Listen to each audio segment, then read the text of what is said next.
Moi, je vais me permettre de présenter mon épouse, j'allais dire. Oui, mon épouse au cinéma, bien sûr.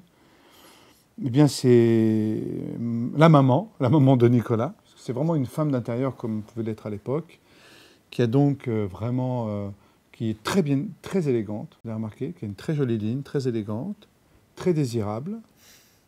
Qu'est-ce qui m'arrive? Il t'exploite et toi tu te laisses faire. Très bien, je vais tout envoyer promener et tu seras satisfaite. Nicolas, fais ta valise, nous partons vivre dans une roulotte. Oh chouette! Allez, je vais faire ma valise. Il a l'air de maîtriser la situation qu'il ne maîtrise pas tant que ça. Il est un petit peu lâche, un petit peu hyper gentil, très bon papa et de temps en temps il s'énerve un peu, mais c'est lui qui cède. C'est un bon amant quand même. Et c'est un bon amant. Et ça, c'est en sous-texte. Hein. C'est-à-dire qu'on ne l'a pas dans les didascalies, comme on dit. C'est pas, mais c'est ce qu'on... Enfin, on voit en tout cas que, plus sérieusement, c'est un couple qui s'aime. Pourquoi? Parce qu'ils se chamaillent quand même. Je pense que quand ça se chamaille plus, quand ça devient l'ennui, et là, c'est vraiment terrible. Mais eux, il y a un petit peu de... Ils se titillent un peu. C'est un vrai binôme. Ils sont vraiment ensemble. Et ils sont pas comme les nouveaux parents, copains avec leur fils. C'est des parents, un papa et une maman. C'est pas n'importe quoi. On est un petit ménage. Voilà, un petit ménage très salon des arts ménagers.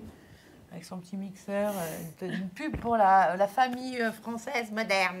Demi-tour, droite. Qu'est-ce que vous faites là? Qu'est-ce que c'est que ça? Dis en période par deux. Alors, Le Bouillon, qu'interprète François-Xavier Maison, à mes côtés, est un personnage qui incarne dans l'histoire l'autorité.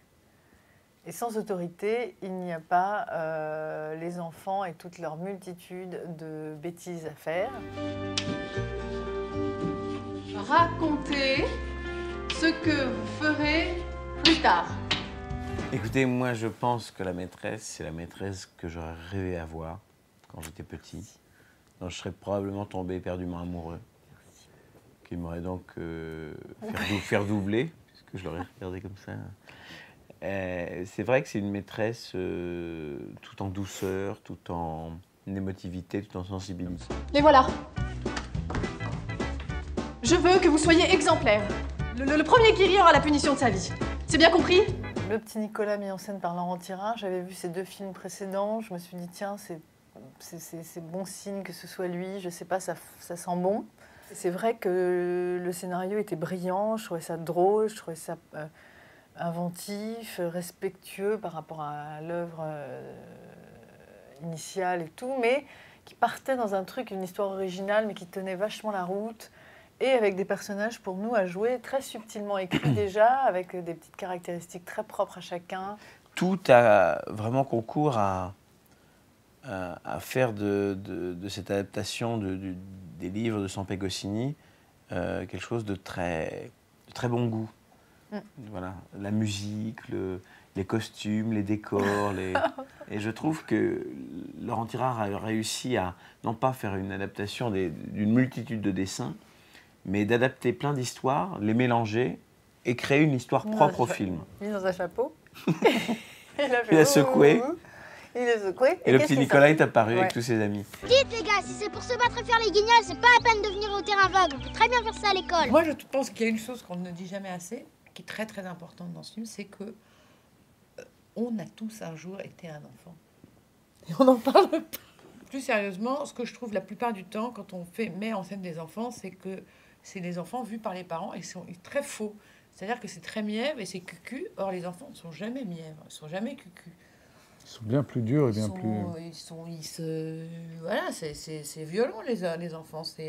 Et là, c'est comme des vrais enfants. C'est-à-dire que ils s'échafaudent des plans, ils font des trucs qui ne sont pas gentils entre eux spécialement. C'est en ça que le film réussit, que c'est l'esprit du petit Nicolas, parce que c'est pas mièvre, c'est pas cucu. Moi, la plupart du temps, ça me gêne de voir des enfants dans les films. Ils sont là avec un petit pyjama. Papa, tu veux pas te remarier? Ça n'existe pas. Non? Je trouve qu'on parle un peu comme on parle aujourd'hui. Alors, on n'utilise pas les mots graves, les mots kiffés, les mots trop délire, les mots en mode. Ouais. Pardon, je te gêne? Je t'en prie. Mais finalement, je trouve que c'est assez moderne comme... C'était pas difficile. Il n'y a pas de texto non plus. Non, il n'y avait pas de texto à l'époque. Ouais. Ça va tout seul, non? Ouais. Ça Je glisse. regardais et je me disais, mon Dieu, comme il a raison. Mais c'est vrai, ça glisse, quoi. Parfois, moi, il m'est arrivé de douter, je l'avoue, de Mélanie Doutet. Ça m'est arrivé de Mélanie Doutet sur des trucs. Mais moi. oui. Et là, non. Moi aussi. Et là, non. Mélanie Doutet souvent, mais d'ailleurs, j'ai une Béatrice. T'as la dalle. Ouais. Et donc, c'est un numéro que nous mettons au point pour notre prochain spectacle. Pourquoi t'as pas demandé qu'on nous la livre? C'était 50 francs de plus. Bon, ça pèse une tonne, je la pose où Ça là? à quoi d'avoir une augmentation si on continue à vivre comme des pauvres? Non, mais je l'ai pas encore, cette augmentation, figure-toi. Je croyais que M. Moucheboum Eh t'avait... ben, c'est pas sûr. Mais si c'est pas sûr, mais on n'aurait jamais dû acheter cette télévision. Non, ça Non, c'est un hommage à Nicolas Hulot, parce qu'en fait, il est dans la salle de bain, avec son hélicoptère, il est en train de chercher la savonnette que Cad a laissée, et c'est un film hommage à Nicolas Hulot. Voilà. Plus, hein. Plus Et à Nicolas Perrac, un peu. Un peu, oui. Je pars, le vol de nuit s'en va, prends soin de l'opéra, et la rue des Lilas, je pars. Destination Bahia, tu chantes Je pas? connais pas ça. Tu connais pas Nicolas Perrac? Si, mais je connais pas cette chanson.